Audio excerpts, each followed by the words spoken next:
All right, let's finish up Stepfather with the Stepfather remake from 2009. Now, I had seen this when it came out, and my memory on it wasn't great, so it was nice to revisit this for that. When I looked into this, I realized that the director of the Prom Night remake, which is fucking horrendous, my memory of that actually is good. So I think that I retain shitty movies better than I retain good movies, clearly.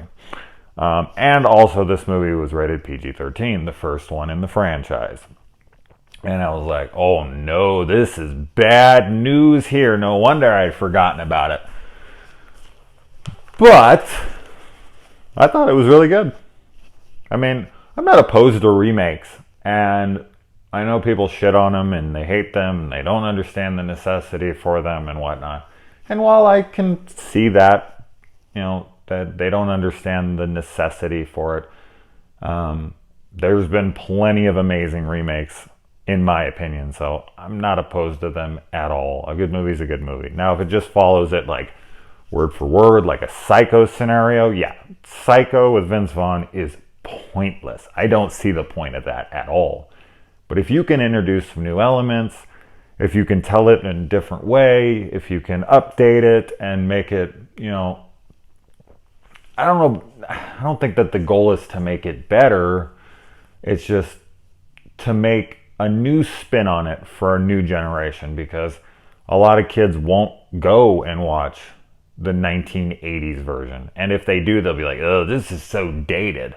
And because the story works, it's a good story to retell and kind of give it a gloss coat, spruce things up a bit so that a younger generation can actually enjoy the film. So anyway, let's get into this film. We have the exact same opening in this movie. If you see me shivering, it's because it's fucking freezing.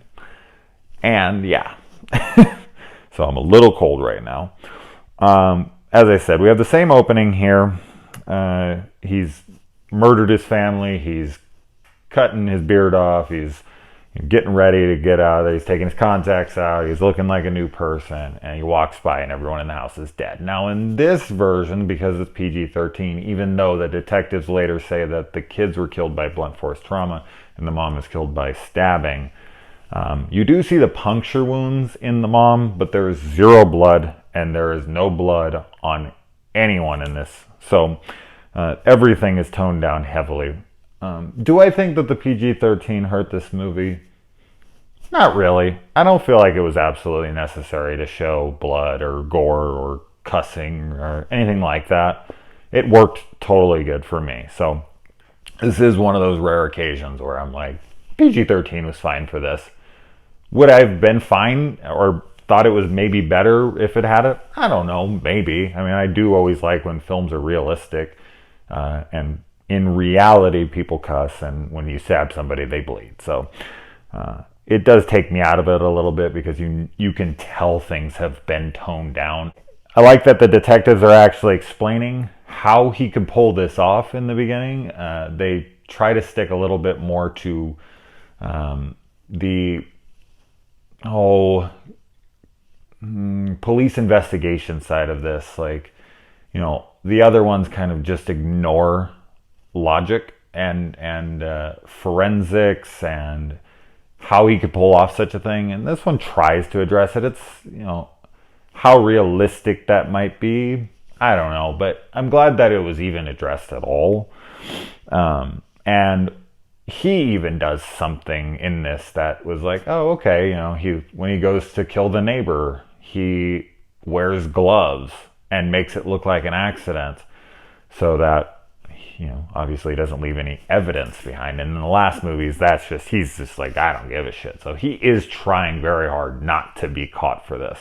And in the last three, it doesn't, even though he's hiding the bodies, he doesn't do much to combat, evidence. So, like fingerprints and every other goddamn thing. So I did like that there was a little bit more attention on that. He's also going for much bigger families in this. In the first family he kills in this film, you can see they have a few kids, and the family that he marries into in this has 3 kids, and the last one he goes for at the ending has 2 kids. So the last 3, he only went for families with 1 kid, and it was like his MO. They actually say it in one of the movies where they're like, he goes for a family with 1 child.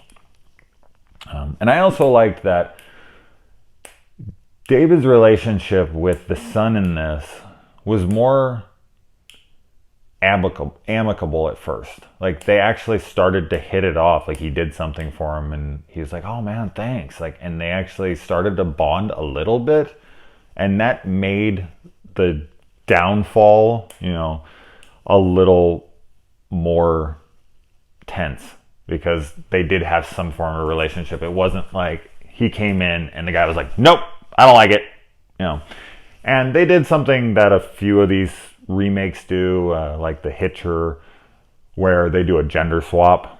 Now it's a son instead of a daughter who, he's combating with through this film.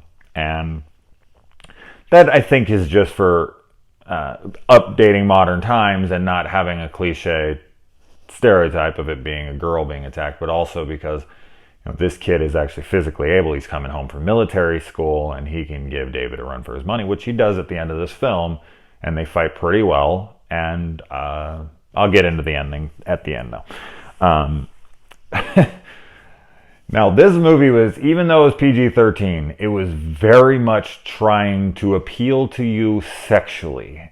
Amber Heard is in this film in either a bikini or her underwear in 98% of her scenes. And it's wonderful. It definitely worked for me. It is gratuitous as fuck, and I was not complaining at all. She is super beautiful, and she looks fantastic in all these outfits, but it was just making me laugh. Like, I haven't seen this much gratuitous, like,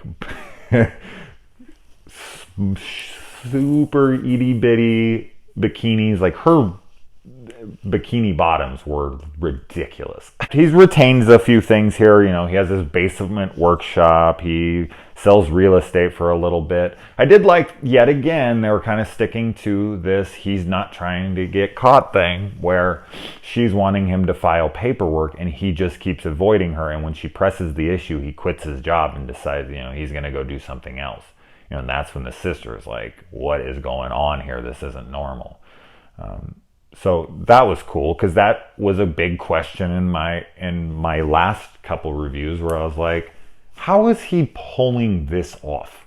Like, where is he getting social security numbers, and how is he buying houses and everything? And in this movie, he just moves in with this girl, and then he gets a job, and when it comes down to like, "I need your info," he was like, "Nope." And that was way better. I mean, if you're going to stick to the more realistic aspects of it, absolutely, this movie sticks way more to that than the previous 3 by a fucking mile. And as I said, like, about the gloss coat over this, I mean, it really is. I mean, the movie looks fantastic. It was shot modern day. This is 2009. Really good production value. Looks very, very, very good. Everyone in the movie is just prettier than the previous version, so it's just kind of like an upgrade as far as the visuals throughout. I like that the neighbor, the nosy neighbor, the crazy cat lady across the street is the one who kind of tips the family off and sends the son, Michael, down this path to ultimately lead to finding out that, his stepfather is a maniac. Which the other films, the way that they find out, especially in 1 and 3, the way that the kids discover it is so convenient. Now, this isn't that far off of the convenience of those last 2, but I don't know, it felt more realistic, I suppose, coming from the crazy cat lady next door, like, who, is just a gossip queen and wants attention, and is like, "Did you know I saw, America's Most Wanted, and I saw a guy who looks like your husband." I've been around chicks like that, and they say crazy shit like that. So, it tips the kid off, and he then goes down the path. So I thought that was cool. Um, I bitch about this so often, and it's because look at how much I have to bitch about it.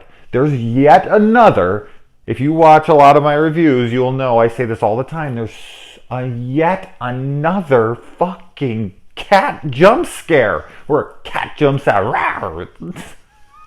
Stop it with the fucking cats. It's so dumb. God, come up with something else. Ugh. I don't know why that annoys me so much. There's also more involvement from the real father of these kids, and I liked that. He's basically replacing the brother of the family that's murdered in the first film and is trying to track him down and comes over to like get physically violent with him. He's basically taking that role, and I like how the father like finds out that his son is, he put his hands on his son and he comes in and he wants to beat the shit out of him. I do the same fucking thing, so I get it. And there's a lot of good tension in this where he takes a cell phone and he accidentally turns it on and he hears it through this thing and he comes down and that's what prompts him to finally like, no more, I can't take this. And he breaks in and he finds the body. And I like that he cancels the newspaper in this, like in the opening, the newspaper shows that it's been canceled. In this one, he calls right before he kills the family to cancel the newspaper so that newspapers won't pile up over days and days, which is what brings cops' attention, because people are like, why aren't these people picking up their mailbox? There's cars in the driveway. They didn't say, that is yet another thing to go towards. He's trying desperately not to get caught, which I said I really enjoyed. He doesn't set up a new family in this one. Like in the other ones, he's always out on the prowl for a new family once he realizes this family ain't going to work out. In this one, he doesn't do it. This one, he just kills the family, moves on, and finds a new family when he's out.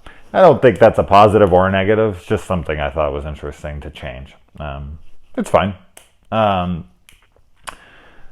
build-up in this movie is pretty subtle. I mean, he doesn't do a lot of things that would tip you off. He's just kind of, I don't know, off. And he doesn't really have any negative interactions so much with the family, especially the older boy in this. But he does just come off as odd. And I think that's what really propels this kid to continue to pursue investigating him. I don't know if it's enough as far as like, well, let's talk reality here. Is it enough for him to think that is, I don't know. I feel like enough happens in this. Like the girl ends up dead after accusing him and his father goes missing and, these little things. So I guess it is enough, but I don't know. It's so subtle that you're like, why are you so opposed to this guy? Maybe because he's just a new dad in his house and he doesn't, wants to rebel against him, I guess. But it feels maybe just a little. There should have been a little more. Like he should have been able, like in the first one when she walks down in the basement, she finds him like pacing back and forth and being super pissed off. Like that, it was lacking stuff like that to where I was like, oh, okay, now I know why he thinks he's off. But it wasn't too bad though. It just was something else I felt was a little off. We get a redo of the "Who am I here" line, the famous line from the first one. And this one's fine. It's not great. It's nowhere near as good as the first one, for sure. When it was coming, I just thought, even though I think Dylan Walsh as the stepfather in this is great, I really think he gives a solid performance and was a really good casting choice here. I thought I feel like there was probably an alternate cut that they had of that dialogue that they could have used that would have worked better. It just didn't flow right. It was too quick. And I think they could have stretched it out and it would have been a better delivered line. So I was kind of bummed that the big famous line wasn't delivered exactly up to snuff. At the end of this one, he gets away. He doesn't get, he only gets stabbed in the neck and then he gets thrown off the house, but he doesn't get stabbed in the chest. He doesn't get fucking thrown through a mulcher or anything. He actually just gets away and we see him trying to start a new family. Which, it was what I like about the other ones is that every one of them left off with he's dead. Like, here's your closure, and if we bring back a sequel, then he's just alive, I guess. But it could have ended. And a lot of horror movies always do the promise of a sequel, or he's still out there. Even my favorite horror movie of all time, Halloween, I bring up this movie a lot. But even that movie, like, he looks down, and it's one of the greatest scenes in film history, and he looks down, and Michael's body is just missing, and that music kicks. It's amazing. But so many movies do that cliche bullshit, like, and he's alive last second. Pieces is one of the funniest ones ever. But yeah, I don't know. It's fine. It's just kind of like, I liked that he's dead, and you can take that as he's dead unless they make a sequel. Which is funny because the other ones, he does die and he gets sequels, and this one, he didn't die and he didn't get any sequels. And as I said, I think the last act of this movie, I thought the whole movie was well paced and good. I don't think it's a great movie, but I think it's a good movie. I fully enjoyed it. I had no problems with it, really. I thought the tension was good, especially in this last act. I thought the tension in the last act was solid. It was tense when I was watching it. I was like, oh shit, like this would suck. Like, so yeah, it's a good movie. I was surprised. I was expecting it to be terrible, to be honest, with the prom night director and PG-13 and whatnot. I just thought it would be some generic rehash. And although I can see why people think it was, I think they're just, I don't know, being unfair to it because they like a previous film and they don't want things remade. So they kind of go in wanting to hate it, and because it's not, I don't know, something spectacular, then they're going to rate it way harsher than if it was an original film and they saw it just like this and they'd be like, yeah, it was pretty good. But as a remake, I think they're just like, no, that was garbage. If it wasn't like amazing, it's bullshit. All right, well, it was fun revisiting this series. I will probably get to another series here in a day or two. So I just got to go figure out what that is. I'm going to go get warm because it is cold.